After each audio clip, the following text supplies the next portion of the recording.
Welcome to Postcards to the Universe with Melisa Caprio. Do you believe in magic? What if you were told that all you had to do was get a little creative and work a magic spell to bring anything you can imagine into your life?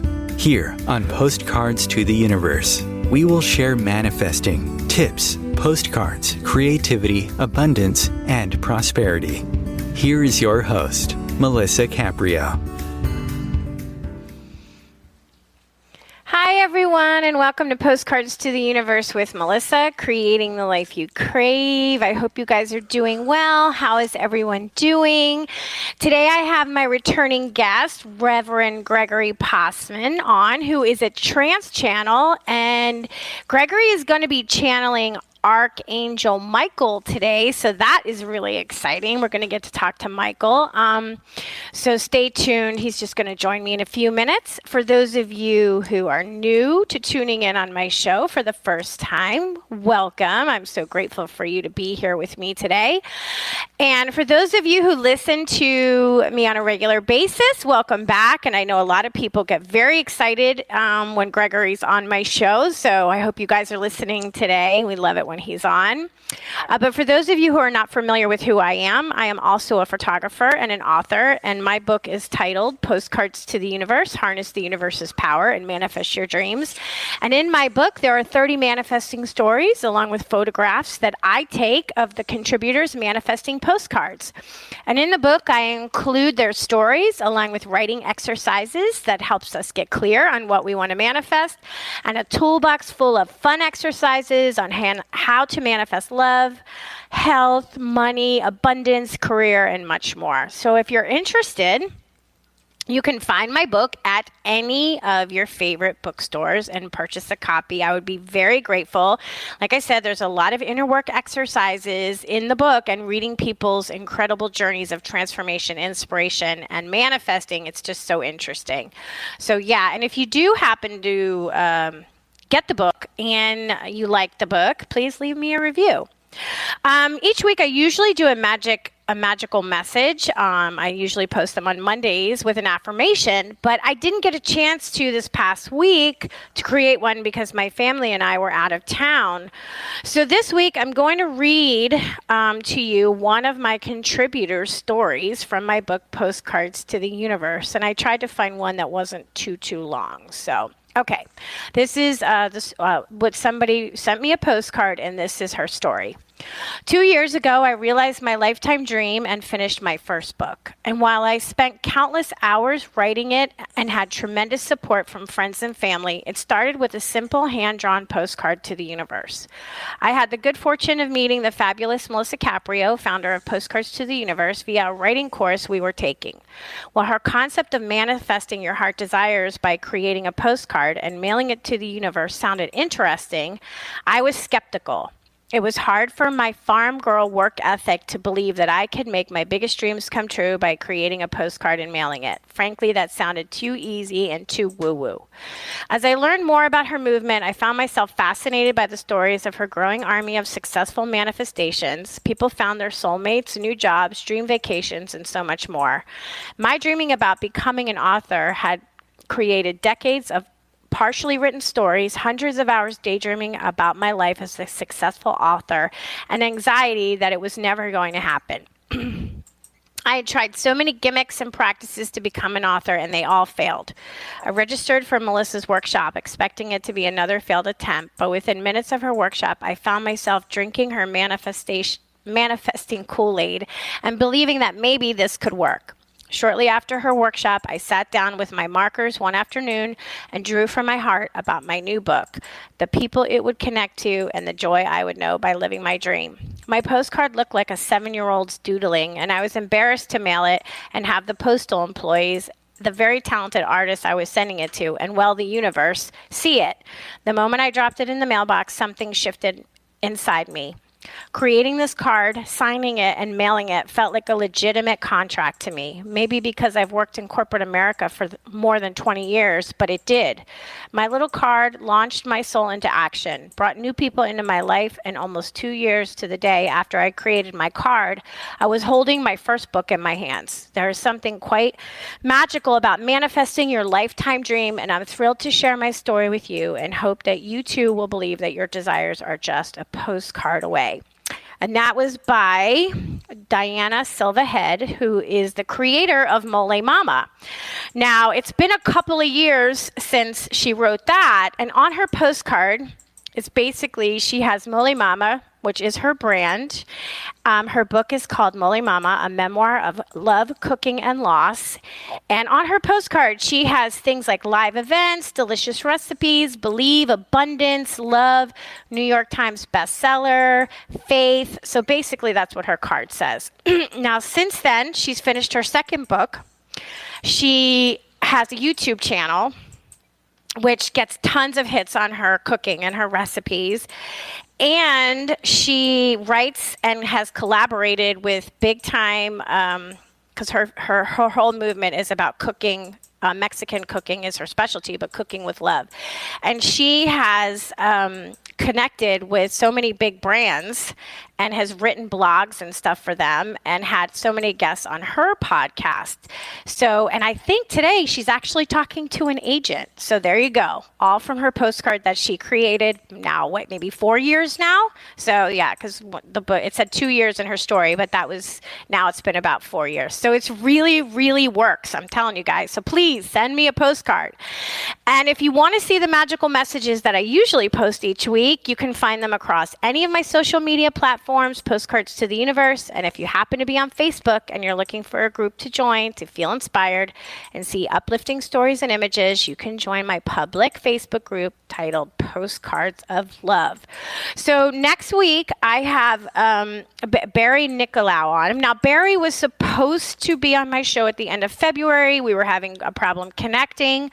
So he's coming on and he'll be here next week. And he is the author of the successful and empowering #1 best-selling book, The 11 Master Secrets to Business Success and Personal Fulfillment. So yeah, Barry is really interesting and it's going to be a great show. But I'm going to get to my amazing guest and friend, Reverend Gregory Possman today. So for those of you who have never heard Gregory, I'll just give you a little brief background on him. Reverend Gregory Possman began as a psychic trance channel in 1991, and he channels over 40 light beings, including Sananda, Archangels Michael, Raphael, and Gabriel, as well as master teacher spirit Quan Yin, Mary, the 5 members of the Council of Shambhala, and others. And he also channels the Pleiadians, Siriuns, and Venusians. He performs workshops throughout the world and offers recorded, channeled private sessions by phone. Today, he's going to be live channeling Archangel Michael, who's going to check in on the state of the planet, COVID developments, and the progression or regression of humanity, hopefully the progression. And each month, you can hear his free channeled message, which is available at his website, GregoryPossman.com, and that's GregoryPossman.com. Hi, Gregory. I always love the days you're on my show. How you doing? I am very well, thank you. Good, good. So just real quick, Gregory told me he has a little bit of a cold, so he may cough, and since Archangel Michael is going to be using his voice and his body, there may be a little bit of clearing of the throat or coughing. So just be aware if that happens. That's what's going on. So what's new in your life? Well, I think it was about 4, maybe 6 weeks ago. I don't handle time really well. I started channeling a new entity. I was driving home from town. I live in the area of Boone, North Carolina, and I kept hearing the name Kilgon. And I thought, Kilgon, that sounds like Kilroy, which was, but it isn't. And so it's very exciting for me when a new entity introduces itself. And what was so special about this is that this particular entity specializes in removing self-created curses. And I thought, well, that's pretty far out there, even for me. And so in the process, I've now channeled this entity for quite a few people, and talks about 3 bands of energy around the solar plexus and the heart, and several other bands that come from self-created kinds of situations back in very, very dark lifetimes that this particular entity literally surgically removes. And so I thought that was pretty fascinating, and that's the latest I have to offer. No, that's really fascinating. So you mean, so just so that we can be clear, because just for those of you guys listening, we're going to be channeling when we come back after our first break. So, but I want to know more about Kilgon. So he or she is saying that from a previous lifetime, we may carry a story into this lifetime, and it is blocking us on some level from maybe, the abundance that we want or the health that we want. And so he can come in. I'm just using he because I don't know what else to use. Comes in and like almost metaphysically, surgically gets rid of that. Leads people through a process of, yes, literally they surgically remove it, and describes the instrument to do that with, like a scalpel, almost a surgical scalpel. And it's a quick process. It doesn't take very long. And it removes this self-imposed sort of energy that keeps people from being successful.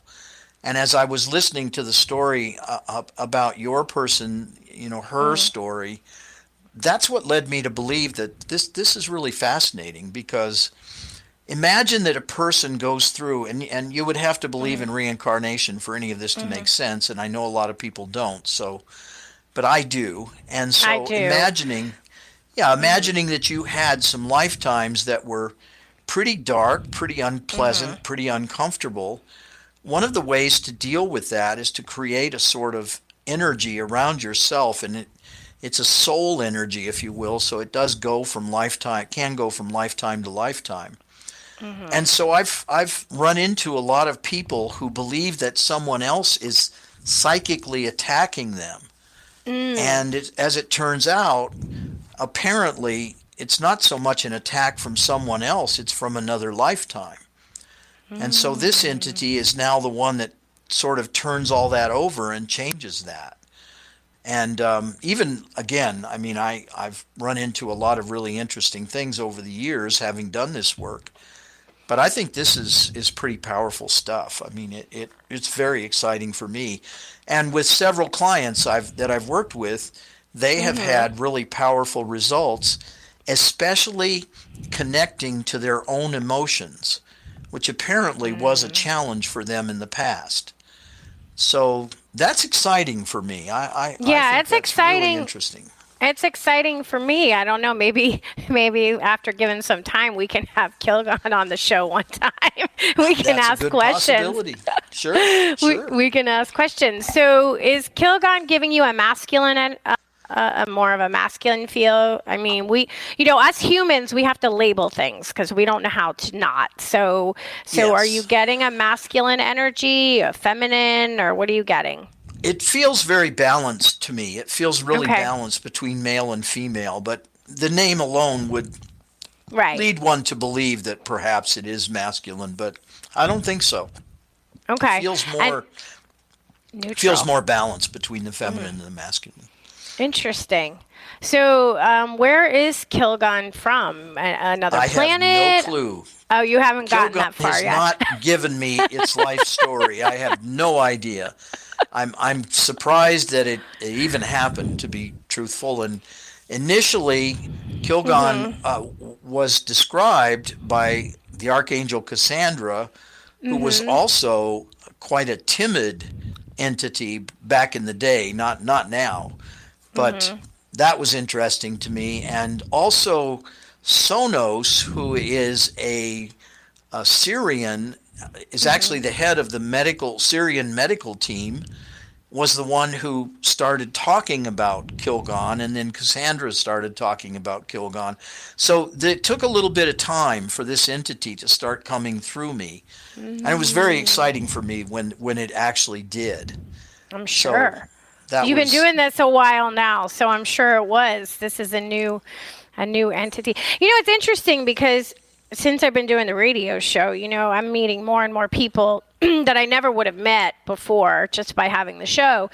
And I'm finding a lot of people are doing energetic healing. And so maybe it's just that we're becoming, as a species, you know, open to the possibility of being able to heal ourselves energetically instead of having to go, you know, to the doctors and take a pill, you know? So maybe that's why Kilgon came through now, because there's more of us that are open to receiving the messages and the work. I think there's some truth to that. I think that we are becoming much more open, and at least in my own practice, what I've found is a tremendous number of people come to me after they've explored and exhausted all their other resources. And so when they get to a point of desperation, must be time to call Gregory, and that's what they do.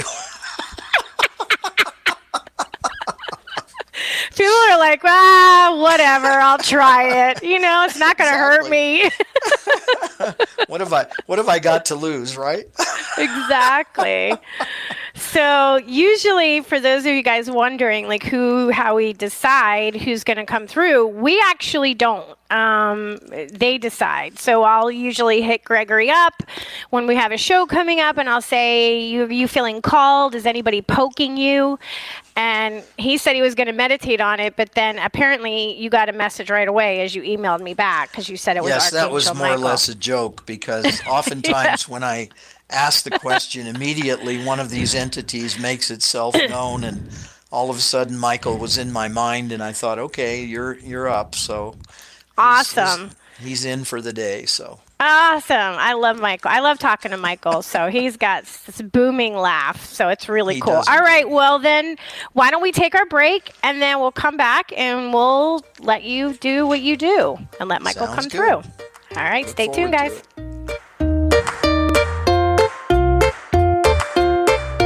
Conscious media for conscious minds. OMTimes. Host your show on IOM-FM, the radio network of OMTimes Media, one of the more recognized brand names in the conscious community, and is backed by the extensive marketing reach of OMTimes. Hosting a show on IOM-FM immediately connects you with our extensive dedicated community. Hi, I'm Melisa Caprio from Postcards to the Universe, creating the life you crave. Do you believe in magic? What if I told you all you had to do was get a little creative and work a dream spell to bring anything you can imagine into your life? Well, guess what? I've got the spell for you. Postcards to the Universe, a global movement for manifestation, is a casting magical tool for you to use whenever you want. How does living in passion sound to you? Join me in my movement where you get to create in the magical playground. Let's think outside the box and do some playful conjuring. By casting out our desires with a manifesting postcard, we explore our hearts and allow the alchemy of our dreams to appear. And don't forget to tune in each week here on OMTimes Radio with my show, Postcards to the Universe, creating the life you crave at 4 p.m. Eastern Time. I share tips on creativity, abundance, and prosperity, and you will be introduced to the coolest guests, trailblazers, mystics, and creatives who enrich our lives.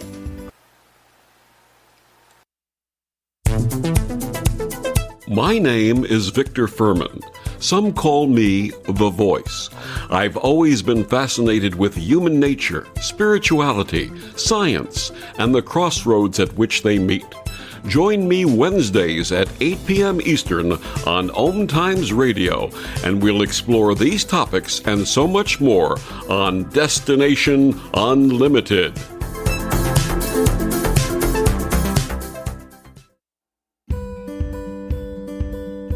The rainbow is God's promise of hope for you and me. And though the clouds hang heavy and the sun we cannot see, we know above the dark clouds that fill the stormy sky, hope's rainbow will come shining through when the clouds have drifted by. Teresa Caprio is the president and founder of Rainbow Guardian Inc., a nonprofit 501c3 serving the intellectually challenged/developmentally disabled, including autism. Teresa started the foundation in 1995 so she could help make a better life for her intellectually challenged daughter. Her dream is that the Rainbow Guardian will provide the necessary tools and education to help the public understand the special needs population, because it's often discarded in mainstream society. To find out more or make a donation in support, please go to www.rainbowguardian.org. Rainbow Guardian's special mission is to see these unique people live a happy, full life and have a future of liberty and equality.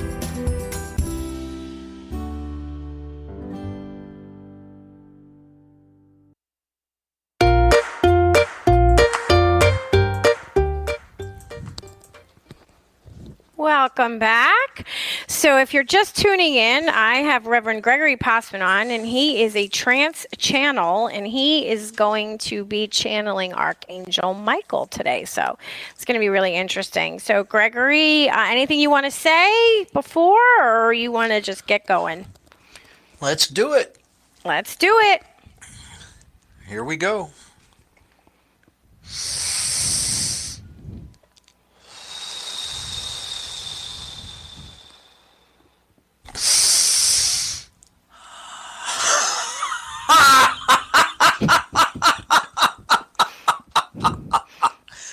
Greetings, beautiful lady. How be you upon this day? I am very well. Thank you for being with me again, Archangel Michael. It's always a pleasure speaking with you. I love your laugh. It makes us all feel so very good. Thank you. You are most welcome. Where else would we be, given that we are everywhere? Oh, this is going to be fun. So, what do you want to share with us today? Well, first of all, we thought it might be appropriate, since so many of you are concerned about the pandemic, epidemic, whatever you want to call it.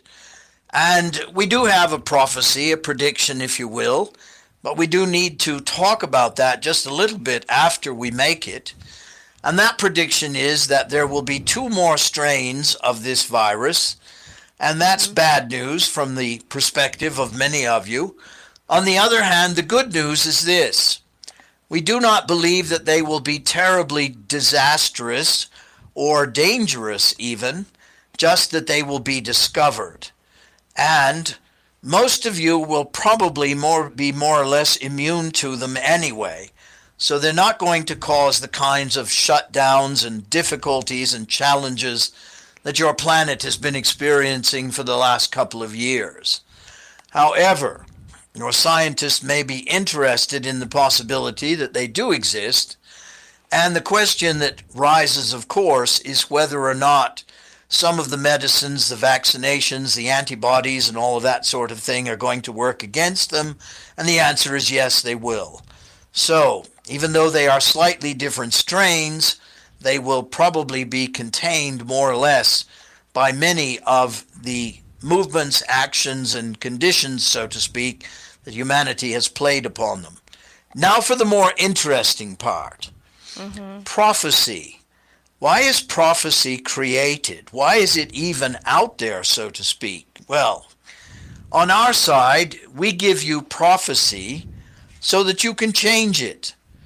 In other words, the world will end at the end of 2022. That sounds quite devastating, doesn't it? Well, the truth of the matter is that's not a prophecy. It's just something to make sure that you're all awake, make sure you're paying attention. And the truth of the matter is, even if such a prophecy were offered and that were put out there, so to speak, the truth of the matter is it is easily shifted or changed. So, when a prophecy is made, such as the one we've just made about 2 more strains of the pandemic, the virus, the coronavirus, the question is, how do you change it? How do you stop it from happening? And the truth of the matter is you simply put a great deal of attention on the opposite taking place. So in other words, we are all safe. There will be no more strains of the coronavirus, and that's the end of that.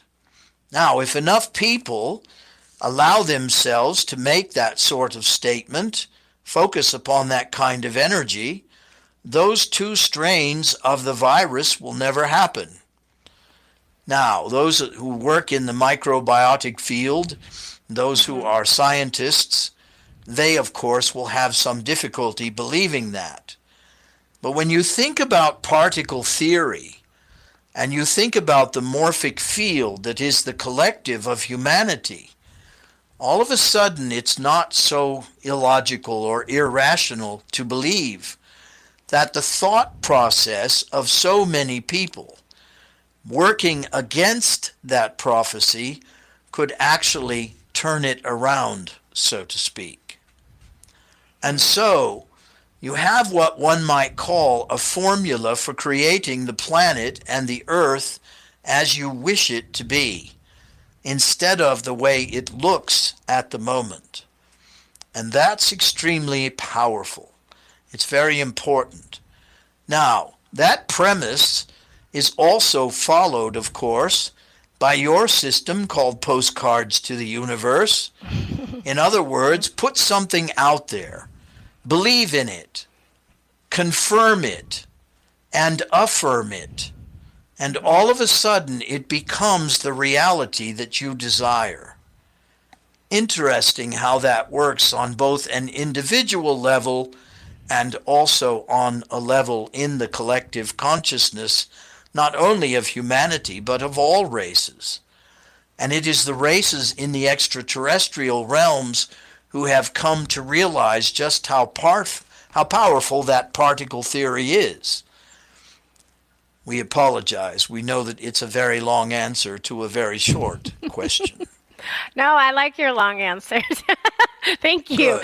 Yes, I believe that, and I think that if collectively we could see and believe the planet to be healthy and sustainable, and there's a lot of things that we could do globally if we could all just get there individually, so we could work together instead of against each other.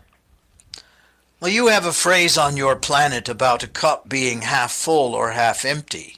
Mm-hmm. And it is very important to understand that when enough people begin to believe that change can take place simply by believing in it, by affirming it, all of a sudden it becomes very realistic.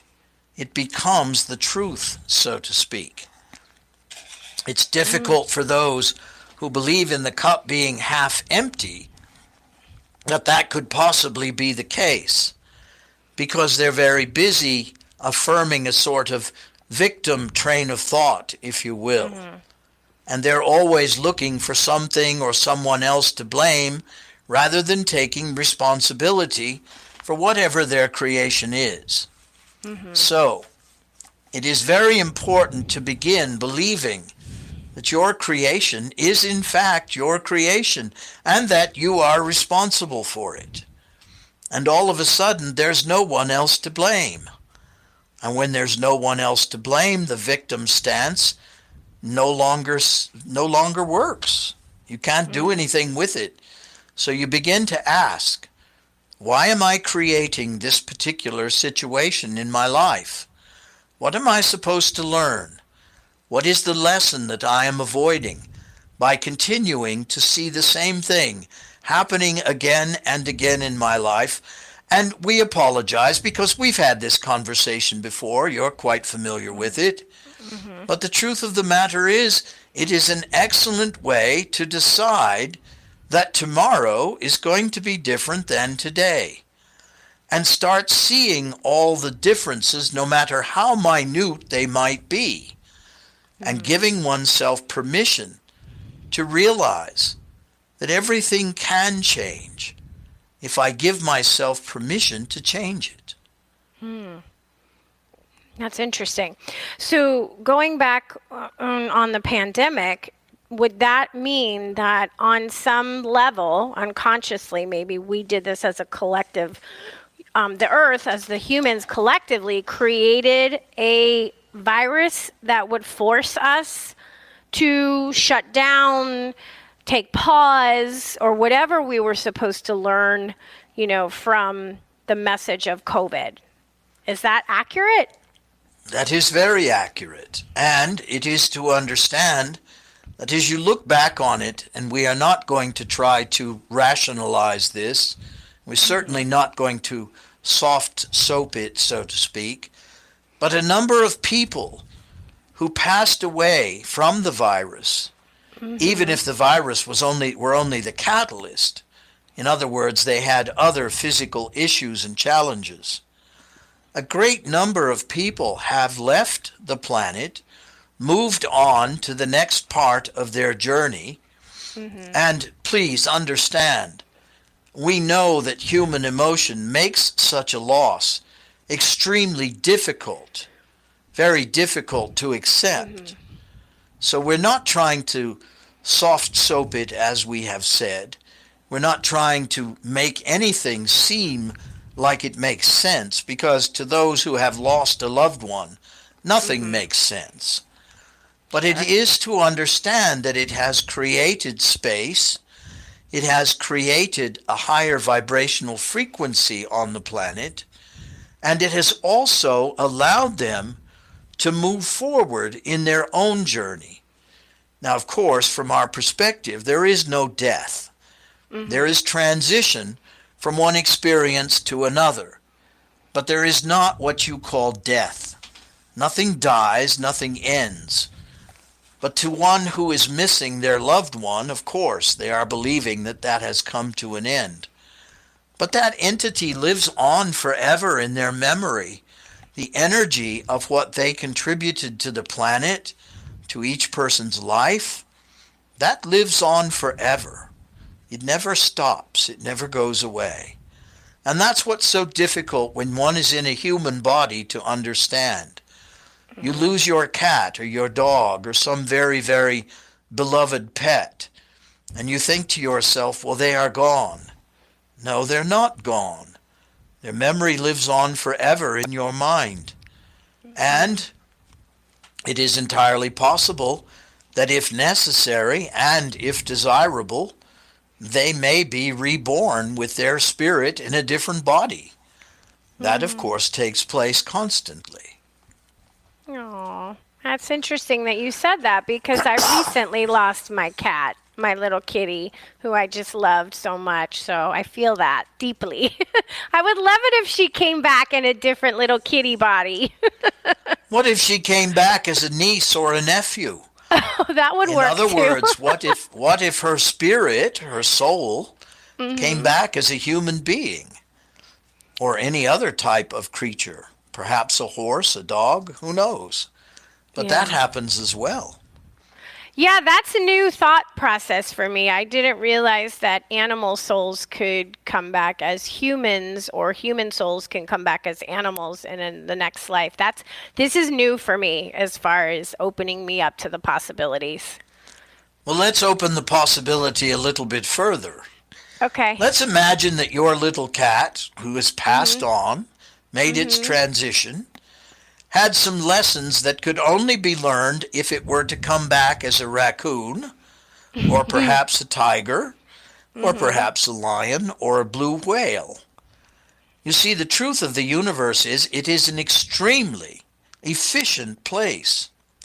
So whatever lesson that soul needs to learn will be learned in its next lifetime, in whatever form it must come back as, including an extraterrestrial, if necessary, an angelic being, or who knows what. It could be anything. But you see, it's very difficult for those of you who have a human body and who have gotten used to that particular creature in the species that it inhabited during its life to come back as something different.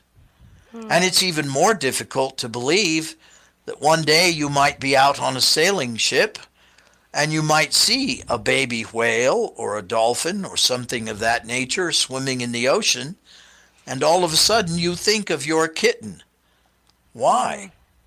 Because your kitten is probably inhabiting that body. That is not what you call coincidence. There is no accident in that regard. That is absolutely what one might call, well, you call it fate, you can call it destiny, you call it whatever you like. But the truth of of the matter is, just like a human being coming back as a human being might come back as an animal if it needs to learn that lesson. It's fascinating, quite fascinating to us.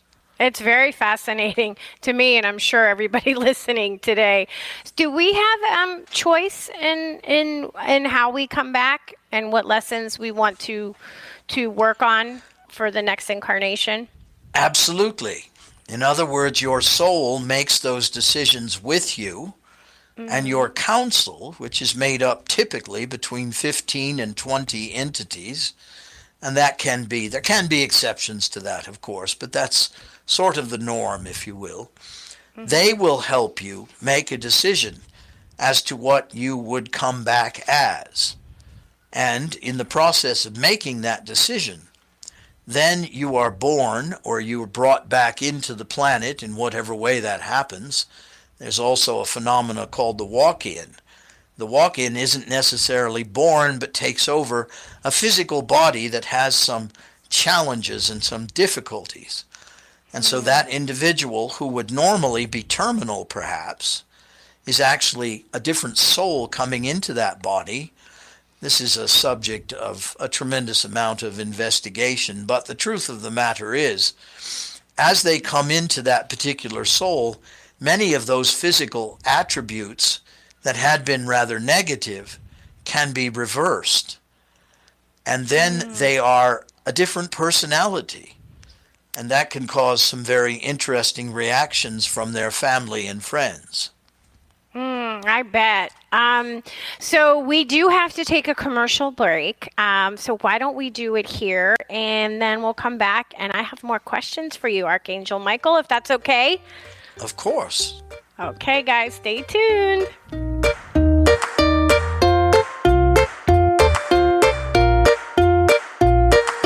The Real Conscious Connection. OMTimes Radio. IOM FM. OMTimes Magazine is one of the leading online content providers of positivity, wellness, and personal empowerment. A philanthropic organization, their net proceeds are funneled to support worldwide charity initiatives via Humanity Healing International. Through their commitment to creating community and providing conscious content, they aspire to uplift humanity on a global scale. OMTimes, co-creating a more conscious lifestyle. Imagine yourself being transported to India, to the banks of the Ganga and an ashram in Rishikesh. Visualize that you are welcome to satsang with an American sannyasi who shares the wisdom of her guru. Your visualization has manifested. Join Sattvi Bhagawati Saraswati for inspiration and transformation every Thursday at 11 a.m. Eastern on OMTimes Radio.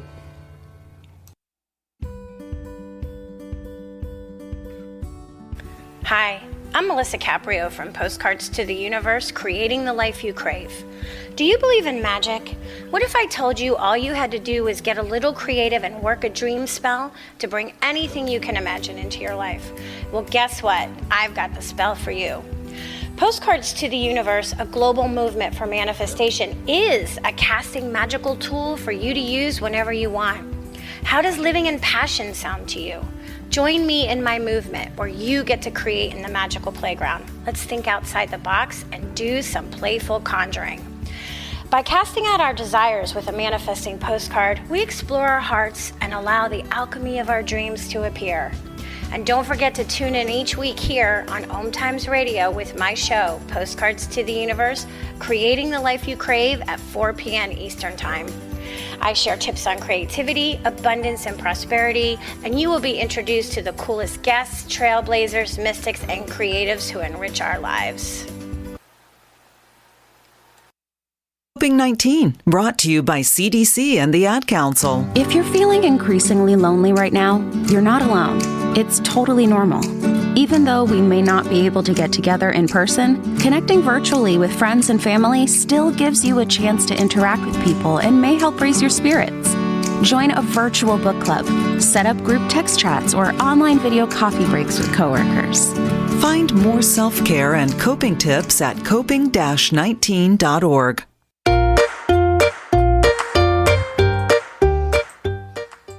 Welcome back. So I'm talking to Archangel Michael. Yes, you heard that correctly. Archangel Michael is with me today. So before we get into, I want to talk about humanity, the progression or the regression of humanity. I do have a question about magical creatures like dragons and mermaids and fairies and elves and all those things that a lot of us do believe could possibly exist. Do they actually exist? Absolutely. They don't necessarily exist in your dimension, which is what makes them magical. But they do exist in many other dimensions, and whenever there is a kind of thin veil between dimensions, it is possible to actually see them, realize they exist, and then begin to question whether you actually saw one or not. And so it's most likely that you would be introduced to them in your dreams. And when you're traveling at night into these other dimensions, there are a great number of different sorts of creatures that you might be introduced to. And if you do not judge them, but rather give yourself permission to accept them, then it is likely that you will have additional contact with them in the future. I'll just give you a very brief example. The Manashid, through whom we speak, has a dream about some very interesting extraterrestrial creature that was very, very kind of fat, jovial, if you will. And his immediate reaction was, that's disgusting. He, of course, never encountered that being again because his judgment got in the way. Sure. If your judgment does not get in the way and you simply allow yourself to accept whatever you're experiencing, then the chances are you're going to have an opportunity to experience it again. Forgive him. So, That's so interesting. the answer to your question is yes. Why do you imagine, if you look back in history, you'll see dragons in many, many, many different kinds of books, different cultures, different descriptions. Some are considered horrendous fire-breathing creatures, but in many of the Asian traditions, they are incredibly lucky and also quite benevolent. One has to ask why there would be a difference in the way these particular creatures are described. And again, that is because people's encounters with them are quite different. I believe in them, and I've actually seen 2 times. And I always think I see out of the corner of my eye, but I've actually seen 2 times. I think is from the elfin realm. I know people listening are probably like, "Who? She's crazy." I'm not crazy. It did really happen, and I know it really happened, so I believe it to be true. But I just like having, confirmation from an archangel. That's always a good thing, So I appreciate that. Thank you. Well, the first thing it does is it affirms the fact that you're not insane. You're not crazy. Because that's what your left brain leads you to believe. This is something that is miraculous. But the truth of the matter is, yes, it is. It is quite miraculous. The Irish believe in leprechauns. The Norwegians believe in trolls and elves. Many of the Scandinavian countries believe in elves. As a matter of fact, the one called Father Christmas has a lot of elves working with him in the Scandinavian beliefs in those countries. And so, depending on where one originates, the legends and the stories, so to speak, can be fascinating.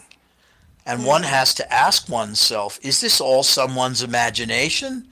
Or did it actually come from something else? Now, when you start looking at the various legends and myths that have come from many different cultures, you start seeing all kinds of similarities. Why do you imagine you see those similarities? Because they're all born of the same source. Oh, of course, there may be some minor differences, depending on the climate, depending on the geography, depending on a number of different things. But the truth of the matter is, these creatures do exist in many other dimensions.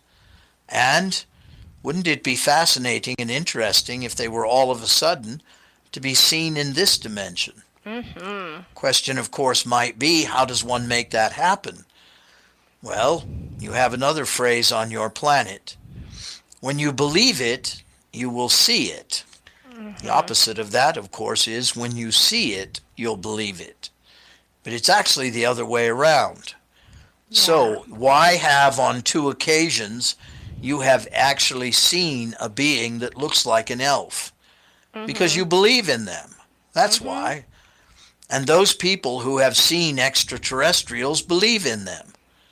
Even if previously they didn't. But the truth is, somewhere deep in their psyche, they do believe in them. And therefore, they are revealed to them. Yeah, so if you guys in the other realms are listening, I believe in you. You can show yourself anytime. And they will. They absolutely will. So you mentioned to Gregory Yashid, you gave him the thought that you wanted to address the progression or the regression of humanity. So why don't we do that? Where are we at? The truth is, from our perspective, that the amount of love that is being introduced into the hearts of so many open human beings at this point in time is making a huge difference in the vibrational frequency of your planet. Now, Russia is at war with Ukraine. Many of the leaders on your planet seem to have gotten totally out of control.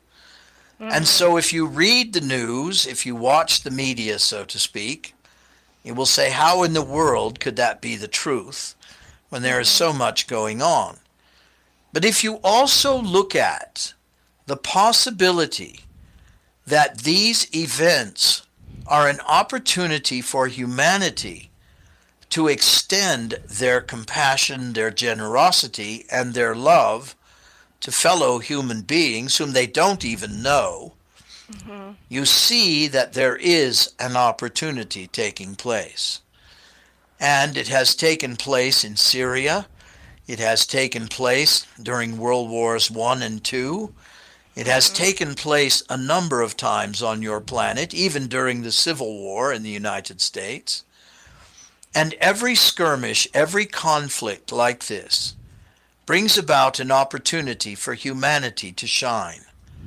And that is what we are saying. Humanity is shining at this point. They are being compassionate. They are being generous. And they are offering to those people who need it the most the kind of generosity and prosperity that will help them change their lives. So, go ahead. Well, the question is the cup half full or is it half empty? And the truth is, from our perspective, it is filling up, and it's not half empty. It's definitely half full, and it's getting to a point where it will overflow. Oh, that's good to hear. I was going to ask about what we could do to help the people of Ukraine right now who are, at war with Russia and who are suffering and being driven out of their homes, and people are sending their children away, and it's just terrible. Collectively, should we be praying for peace? What could we be doing?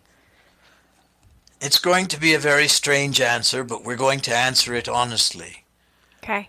Let's imagine that you go outside and your neighbor is outside trimming the hedge or doing something to the garden or whatever it might be. By saying hello, By sharing a few compassionate words, you are helping the people in the Ukraine. Now, that doesn't seem so direct, does it? It seems very indirect. Yes. The truth of the matter is that's what the planet needs at this moment.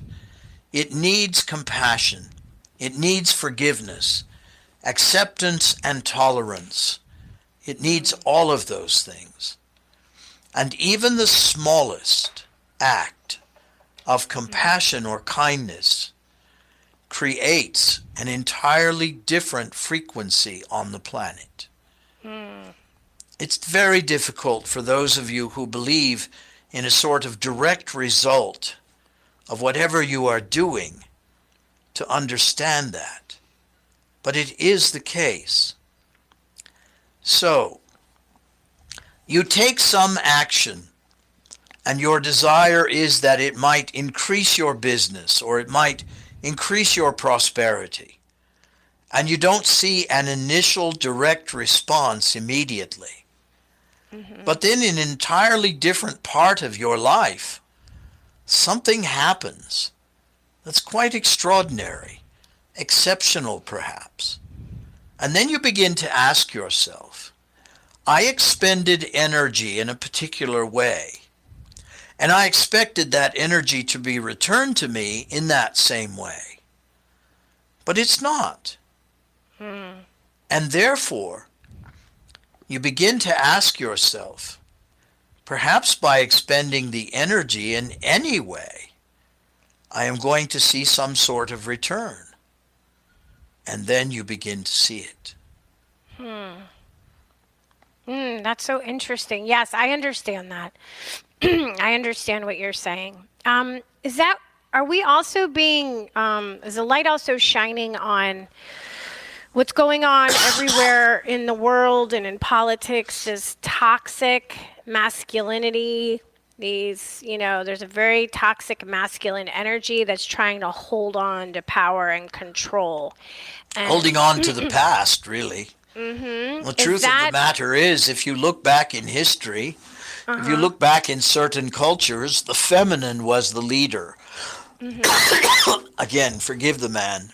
But if all of that is a cycle, and the cycle is returning back into a feminine kind of energy, I'll use the example we have always used. If grandmothers were the leaders of nations, the likelihood of war would be quite reduced. They would be talking about their grandchildren instead of the possibility of invading one another.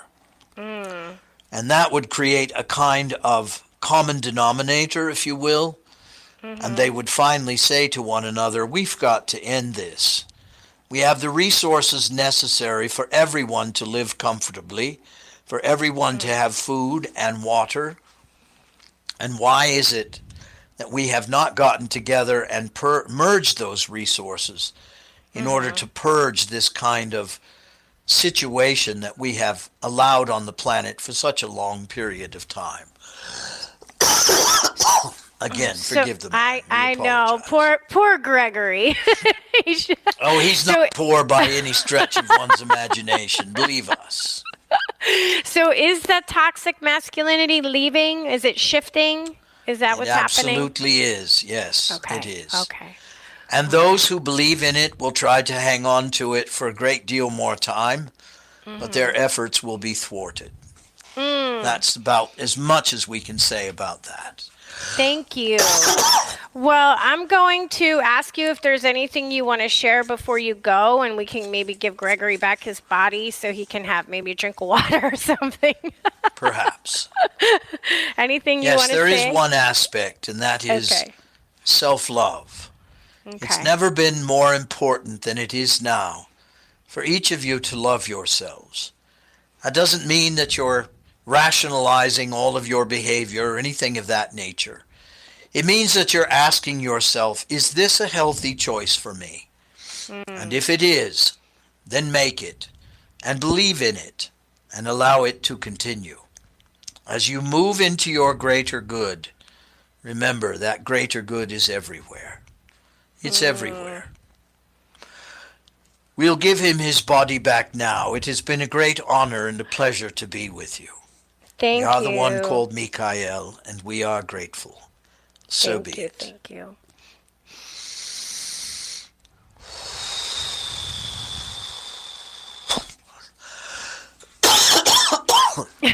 My apologies, but I am back. I know. No, it was good most of the whole time. It's just at the end, I think, from so much talking, and if you're trying to clear out your lungs. But it was great. It was a great conversation, as it always is. So I really appreciate it. I know. I'm so glad. Yeah, it was very informative, and it was delightful. I love it when he's on because he's so joyous. He has such a joyousness about him, a robustness, compared to some of the others that come through. They're softer, it's interesting now that I'm getting to know you and talking to different ones on a regular basis, They do have a different sort of frequency, each of them, and his is very enthusiastic and exciting and like you said, robust. That's a great word. I like that. Well, yeah, it really is. It was great. So thank you so much, Gregory. I love it when you're here, you guys. You got to check him out on his website, gregorypossman.com. Thanks for listening to Postcards to the Universe with Melisa, creating the life you crave. And I'm wishing everyone a wonderful week filled with joy, abundance, and love. Peace.